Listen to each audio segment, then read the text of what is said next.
Praise the Lord. മനുഷ്യരുടെ ജീവിതത്തിൽ നല്ല കാലവുമുണ്ട്, മോശമായ കാലവുമുണ്ട്. സന്തോഷിക്കുന്ന കാലവുമുണ്ട്, ദുഃഖിക്കുന്ന കാലമുണ്ട്. ഉല്ലസിക്കുന്ന കാലമുണ്ട്, കരയുന്ന കാലമുണ്ട്. ഇത് ദൈവം വെച്ചിരിക്കുന്നതാണ്. എന്നാൽ പലപ്പോഴും മനുഷ്യർക്കത് കണ്ട് ഗ്രഹിക്കുവാനുള്ളതായ ഒരു മാനസിക അവസ്ഥ നന്നേ കുറവായിരിക്കും. ദൈവത്തിന് മഹത്വമുണ്ടാകട്ടെ. അനുഗ്രഹം നിറഞ്ഞ ഒരു പ്രഭാതത്തെ നമ്മുടെ ജീവിതത്തിൽ കാണുവാൻ കർത്താവ് തന്ന ഭാഗ്യത്തെ ഓർത്ത് ദൈവത്തെ സ്തുതിക്കുന്നു. പെന്റക്കോസ്റ്റ് മെസ്സഞ്ചർ യൂട്യൂബ് ചാനലിൽ കൂടെ ഈ പ്രഭാത സന്ദേശം കേൾക്കുന്ന എല്ലാ പ്രിയപ്പെട്ടവരെയും കർത്താവ് ധാരാളമായി അനുഗ്രഹിക്കുമാറാകട്ടെ. നമ്മുടെ നല്ല കാലത്തെക്കുറിച്ച് മാത്രമേ നമുക്ക് ആഗ്രഹമുള്ളൂ. മോശമായ കാലത്തെക്കുറിച്ച് നമുക്ക് അല്പം പോലും താല്പര്യമില്ല. അത് വേണ്ട. എപ്പോഴും നന്നായിരിക്കണം, ഉയരണം എന്നുള്ളതായ ഒരു ചിന്ത. നമ്മുടെ ജീവിതത്തെ ഒന്ന് പഠിച്ചു നോക്കിയാൽ ചിലപ്പോൾ എവിടെ നോക്കിയാലും അനുഗ്രഹമാണ്. നല്ല ജോലി, നല്ല കൂട്ടുകാർ, ഇഷ്ടം പോലെ നല്ല ശമ്പളം, നല്ല ഭവനം, എല്ലാം അനുഗ്രഹം. ഒരു തിന്മയുമില്ല. എവിടെങ്ങോട്ട് പോയിരുന്നാലും ശരി, അനുഗ്രഹവും സന്തോഷവും സമാധാനവും നിറഞ്ഞതായ ഒരു അന്തരീക്ഷം. നമ്മൾ പലപ്പോഴും വിചാരിക്കും ഈ സന്തോഷവും സമാധാനവും ഐശ്വര്യവും ഒക്കെ എപ്പോഴും നിൽക്കും എന്നാണ് നമ്മൾ പലപ്പോഴും ചിന്തിക്കുന്നത്. എന്നാൽ ദൈവം മനുഷ്യൻ്റെ മുൻപിൽ വച്ചിരിക്കുന്നത് തിന്മയും നന്മയും എല്ലാം ഒന്നുപോലെ അവൻ അനുഭവിച്ച് അതിൽ കൂടെ അഭ്യസനം ചെയ്തു വരണമെന്നാണ് ദൈവത്തിൻ്റെ പദ്ധതി. ചില ബിസിനസ് ചെയ്താലും അങ്ങനെയാണ്. ഇഷ്ടം പോലെ പണം, തൊടുന്നതെല്ലാം പൊന്ന. ഏത് ബിസിനസ് ചെയ്തിരുന്നാലും ധാരാളം കസ്റ്റമേഴ്സ്, കച്ചവടം തകൃതിയായിട്ട് നടക്കും, നല്ല ലാഭം, നല്ല ഊഹക്കച്ചവടം. അപ്പോൾ ഇങ്ങനെ കച്ചവടം ചെയ്യുമ്പോൾ കച്ചവടക്കാരുടെ ഉള്ളിൽ ഒരു ചിന്ത വരും, ഈ കച്ചവടം എന്നും ഇതുപോലെ നിൽക്കും. അതിനൊരു തകർച്ച കാണുമ്പോൾ അവൻ പെട്ടെന്ന് ഭാരപ്പെട്ടു പോകും, അവൻ തകർന്നു പോകും. അവന് അപ്പോഴുള്ളതായ സാഹചര്യങ്ങളോട് അവൻ അനുകൂലിച്ച് പോകുവാൻ കഴിവില്ലാതെ തകർന്ന മനസ്സിന് ഉടമയായിത്തീരും. ദൈവത്തിന് മഹത്വമുണ്ടാകട്ടെ. ദൈവിക പ്രവൃത്തിയിലും അങ്ങനെയാണ്. സുവിശേഷ പ്രവർത്തനത്തിലും വിശ്വാസ ജീവിതത്തിലും ഇങ്ങനെയൊക്കെയുള്ളൊരു അനുഭവമുണ്ട്. ധാരാളം വിശ്വാസികൾ നമ്മുടെ സഭകളിലേക്ക് വരിക, ഒരുപാട് പണക്കാർ വരിക, പണം കൊണ്ട് സഹായിക്കുന്നവർ, അല്ലെങ്കിൽ നല്ല നല്ല ഫണ്ട് അവരുടെ വസ്തുവകൾ കൊണ്ടുവന്ന് ചെലവഴിച്ചാണെങ്കിലും സഭയ്ക്ക് വേണ്ടിയും സുവിശേഷ പ്രവർത്തനത്തിന് വേണ്ടിയും ധാരാളം പണം ചെലവഴിക്കുന്ന വിശ്വാസികൾ എണ്ണമില്ലാത്ത കൂട്ടം. വലിയ വലിയ കൺവെൻഷനുകൾ, വലിയ ജാഥയും എന്നുവേണ്ട പ്രസംഗങ്ങളും അത്ഭുതങ്ങളും അടയാളങ്ങളും ഒക്കെ നടക്കുമ്പോൾ സഭാ നേതാക്കന്മാരുടെയും വിശ്വാസികളുടെയും ഒക്കെ ചിന്ത എന്താണെന്നറിയാമോ? ഇതെപ്പോഴും ഇങ്ങനെ അങ്ങ് നിൽക്കുമെന്നാണ്. എന്നാൽ ഒരു തകർച്ച എവിടെയെങ്കിലും കാണുമ്പോഴേക്കും അവർ ആകെപ്പാടെ തകർന്ന് മാനസികമായിട്ടും ശാരീരികമായിട്ടും ആത്മീയമായിട്ടും ശോഷിച്ചു പോകുന്ന ഒരനുഭവം. ദൈവത്തിന് മഹത്വം ഉണ്ടാകട്ടെ. യേശുവിൻ്റെ കാലത്തും ഇങ്ങനെ ഒരു അനുഭവം ഉണ്ടായിരുന്നു. ഭയങ്കര തകർപ്പൻ വിജയം. സുവിശേഷ പ്രവർത്തനം അവിടെ ആയിട്ട് അനുഗ്രഹമായിട്ട് നടക്കുക. നമുക്ക് വായിക്കാം. ലൂക്കോസിന്റെ സുവിശേഷം 8-ാം അധ്യായത്തിന്റെ 1 മുതലുള്ളതായ വാക്യം നാം വായിക്കുമ്പോൾ, അനന്തരം യേശു ദൈവരാജ്യം പ്രസംഗിച്ചും സുവിശേഷിച്ചും കൊണ്ട് പട്ടണം തോറും സഞ്ചരിച്ചു. എതിരാളികളൊന്നുമില്ല. ചില ദേശത്തൊക്കെ ചെന്നാൽ യേശുവിന് വിരോധമായി സംസാരിക്കുന്നവരും യേശുവിന് ശത്രുക്കളും സുവിശേഷത്തിന്റെ വിരോധികളുമൊക്കെ ചില ദേശത്തൊക്കെ കാണുമായിരിക്കാം. കഫർനഹൂമിലെ ചില പട്ടണങ്ങളിലൊക്കെ കർത്താവും ശിഷ്യന്മാരും കൂടെ പ്രവർത്തിച്ചപ്പോൾ സുവിശേഷം ദൈവരാജ്യത്തിന്റെ സുവിശേഷം അങ്ങ് വർദ്ധിച്ചു വരുവാൻ തുടങ്ങി. അവിടെ കീഴോട്ടുള്ളതായ വാക്യം വായിക്കുമ്പോൾ, അവനോടുകൂടെ പന്തിരി വരും, ദുരാത്മാക്കളെയും വ്യാധികളെയും നീക്കി സൗഖ്യം വരുത്തിയ പല സ്ത്രീകളും എന്നുവേണ്ട 7 ഭൂതങ്ങൾ വിട്ടുപോയ മഗ്ദലക്കാരത്തി മറിയയും.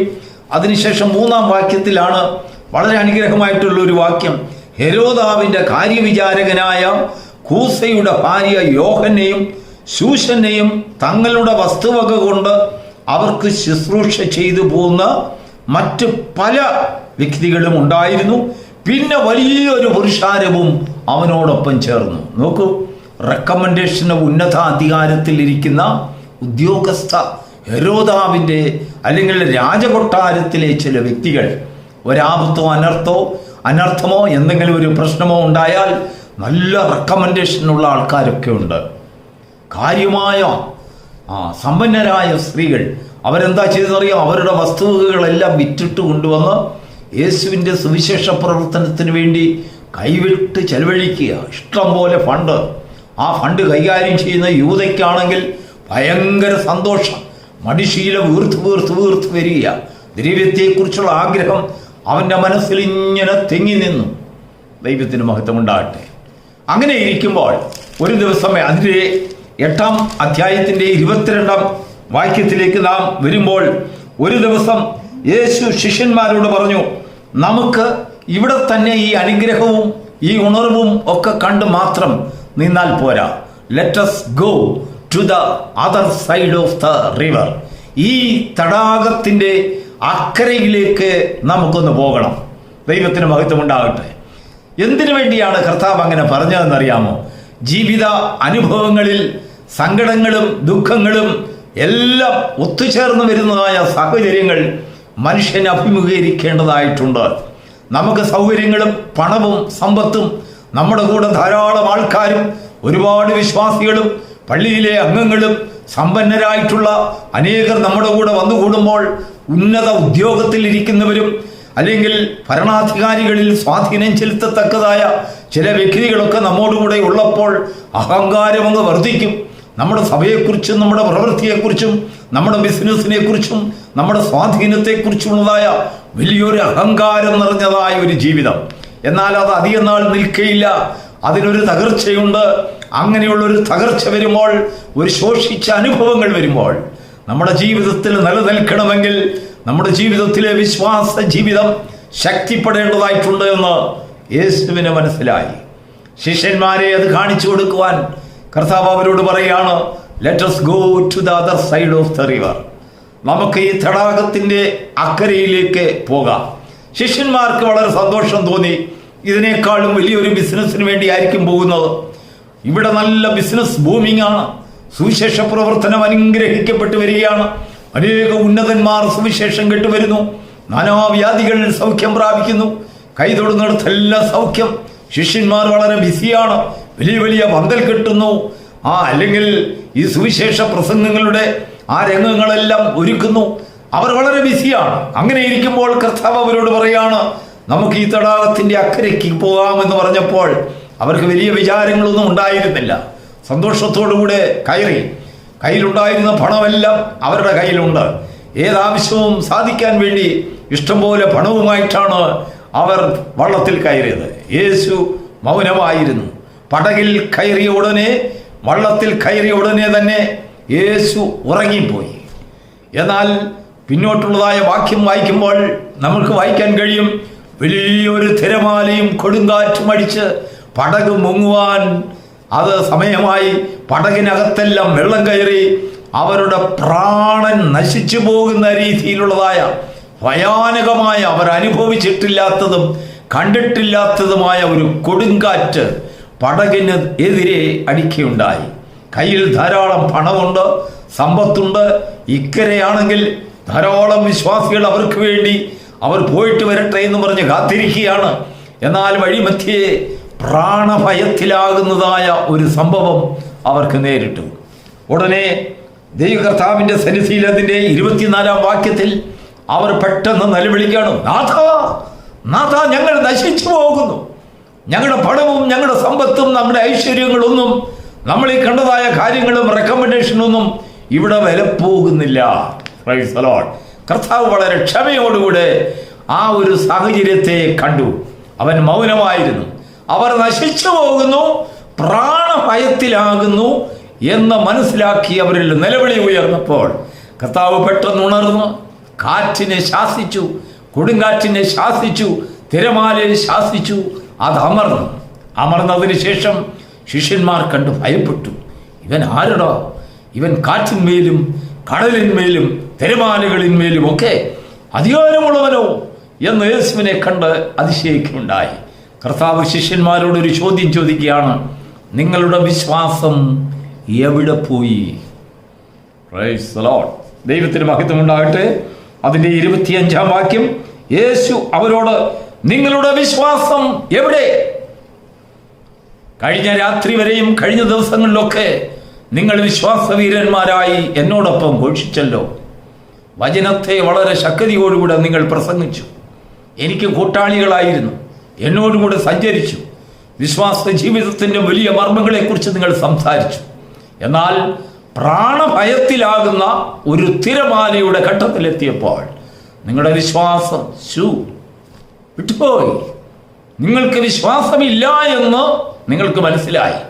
അപ്പോൾ ഇതുവരെയും നിങ്ങൾ സന്തോഷിച്ചതും നിങ്ങൾ എന്നോടൊപ്പം സഞ്ചരിച്ചതുമെല്ലാം സമൃദ്ധിയുടെ പടകിൽ കയറി സന്തോഷത്തോടുകൂടെ തിമിർത്താടുന്നതായ ഒരു ജീവിതമായിരുന്നു.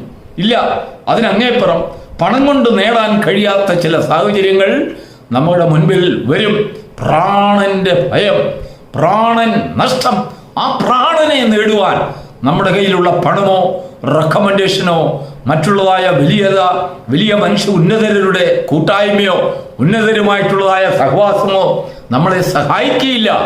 അതെല്ലാം ഒരടിമ ഒരു അതിര് വരെ മാത്രമേ വരികയുള്ളൂ. അതിനങ്ങേപ്പുറത്ത് നമുക്ക് പ്രാണനും നമ്മളുമായിട്ട് ഉള്ളതായ ഒരു ബിസിനസ് ഉണ്ട്. അത് കാണുന്നതിന് വേണ്ടി യേശു അവരെ കാണിക്കുന്നതിന് വേണ്ടി ശിഷ്യന്മാരോട് പറയുകയാണ്, ഈ തടാകത്തിൻ്റെ അക്കരയിലേക്ക് നമ്മൾ യാത്ര ചെയ്യുക. Let us go to the other side of the river. ഇന്ന് ഈ പ്രഭാതത്തിൽ ദൈവത്തിൻ്റെ ആത്മാവ് നിങ്ങളുടെ ജീവിതത്തിൻ്റെ ആ തടാകത്തിൻ്റെ അക്കരയിലേക്ക് നിങ്ങളെ കൂട്ടിക്കൊണ്ടുപോയി ദൈവത്തിന് ചില ചോദ്യം നിങ്ങളോട് ചോദിക്കുവാനുണ്ട്. പ്രാണന് ഭയമായി വരുന്ന സാഹചര്യത്തിൽ നിന്റെ വിശ്വാസം നിന്നിൽ നിൽക്കുന്നുവോ? എവിടെ പോയി നിന്റെ വിശ്വാസം വിട്ട് തകർന്നവരായി പ്രാണഭയത്തിനായി നിലവിളിക്കുകയും കരയുകയും ചെയ്യുന്ന മനുഷ്യരായി നിന്റെ ജീവിതം അവശേഷിക്കുന്നുണ്ടെങ്കിൽ നിന്റെ വിശ്വാസത്തെ മുറുകെ പിടിച്ചുകൊണ്ട് ഒരു ജീവിതം ചെയ്യുവാൻ ദൈവത്തിൻ്റെ ആത്മാവ് നമ്മെ ആഹ്വാനിക്കുകയാണ്. പ്രിയരെ, നമ്മുടെ സമ്പത്തും പണവും ഒന്നും നമുക്ക് ചില എല്ലാ സാഹചര്യങ്ങളിലും നമ്മെ സഹായിക്കുകയില്ല. റെക്കമെൻഡേഷൻ ചെയ്യുവാൻ ധാരാളം ഉന്നതർ നമുക്കുണ്ടെങ്കിലും ശരി, ഒരു പ്രാണനെ സംബന്ധിച്ചുള്ളതായ ബിസിനസ്സിൽ അവിടെയൊന്നും നിന്റെ റെക്കമെൻഡേഷനും മനുഷ്യരിലുള്ള ആശ്രയങ്ങളും ഉന്നതന്മാരുടെ സഹവാസവും നിന്നെ സഹായിക്കുകയില്ല. നീയും ദൈവവും മാത്രമായിട്ടുള്ള ഒരു ബന്ധം. അവിടെ നീ ദൈവത്തിന്റെ സന്നിധിയിൽ വിശ്വാസമുള്ളവനായിരിക്കണം. കർത്താവ് ചോദിക്കുകയാണ്, നിങ്ങളുടെ വിശ്വാസം എവിടെ പോയി? അപ്പോൾ വിശ്വാസം നമ്മെ വിട്ടുപോകുന്ന ചില സാഹചര്യമാണ് പ്രാണനും നമ്മളുമായിട്ടുള്ളതായ ബിസിനസ്. ദൈവവും പ്രാണനുമായിട്ടുള്ള ബിസിനസ്. ആ ബിസിനസ്സിൽ എങ്ങനെ നിലനിൽക്കണമെന്ന് മനുഷ്യൻ അഭ്യസിപ്പിക്കുമ്പോൾ മാത്രമേ, അഭ്യസിക്കുന്ന അവനിൽ ശക്തരാകുമ്പോൾ മാത്രമേ അവന്റെ ജീവിതത്തിന്റെ യാഥാർത്ഥ്യത്തിലേക്ക് അവന് കടന്നു വരുവാൻ കഴിയുകയുള്ളൂ. അങ്ങനെയാണ് അവൻ ആത്മരക്ഷ പ്രാപിക്കുന്നത്. ആ ആത്മരക്ഷയാണ് അവനെ ഒരു പുനരുത്ഥാനത്തിലേക്ക് നടത്തുന്നത്, ഒരു രക്ഷയുടെ അനുഭവത്തിലേക്ക്, വീണ്ടെടുപ്പിലേക്ക് കൊണ്ടുവരുന്നത്. ആത്മരക്ഷ എന്ന് പറഞ്ഞാൽ അവന്റെ പ്രാണന്റെ ഭയത്തിൽ നിന്ന് അവനുള്ളതായ ഒരു വിടുതൽ. ആ പ്രാണഭയം നമ്മെ എത്രത്തോളം ഭരിക്കുന്നുവോ അത്രത്തോളം നമ്മുടെ ജീവിതത്തിൽ തോൽവിയാണെന്ന് ആ നദിയുടെ അക്കരയ്ക്ക് പോകുമ്പോൾ മാത്രമേ നമുക്ക് മനസ്സിലാകുകയുള്ളൂ. ഏത് മനുഷ്യന്റെയും ജീവിതത്തിൽ ഒരു തടാകമുണ്ട്, ഒരു ജീവിതമാകുന്ന തടാകമുണ്ട്. ആ തടാകത്തിന്റെ ഇക്കരെ ഒരു അനുഭവം സന്തോഷമുള്ള ഒരു അനുഭവമാണെങ്കിലും അതിൻ്റെ അക്കരെ പോകുമ്പോൾ, യാത്ര ചെയ്യുമ്പോൾ ദുർഘടമായ പ്രാണനെ വെല്ലുവിളിക്കുന്നതായ ആ പ്രാണഭയം നമ്മെ അലട്ടുന്നതായ അനേക സാഹചര്യങ്ങളുണ്ടാകും. അവിടെയൊക്കെയും പിടിച്ചു നിൽക്കുവാൻ, വിശ്വസ്തരായിരിക്കാൻ, ദൈവസന്നിധിയിൽ സമർപ്പിത ബോധമുള്ളവരായി ആ ദൈവം നമ്മെക്കുറിച്ച് ആഗ്രഹിക്കുന്ന ആ മഹത്വത്തിന്റെ പൂർണ്ണതയെ കാണുവാൻ തക്കവണ്ണം ശക്തരായി തീരുന്ന ഒരു ജീവിതം ദൈവത്തിന്റെ ആത്മാവ് നമ്മളിൽ നിന്നും പ്രതീക്ഷിക്കുന്നു. അതിനെ പ്രാപിക്കുവാൻ, ദർശിക്കുവാൻ ദീർഘദൃഷ്ടിയുള്ള ഹൃദയങ്ങളായി നമുക്ക് ദൈവസന്നിധിയിൽ കാണപ്പെടുവാൻ ഭാഗ്യം ലഭിക്കുമാറാകട്ടെ. God bless you.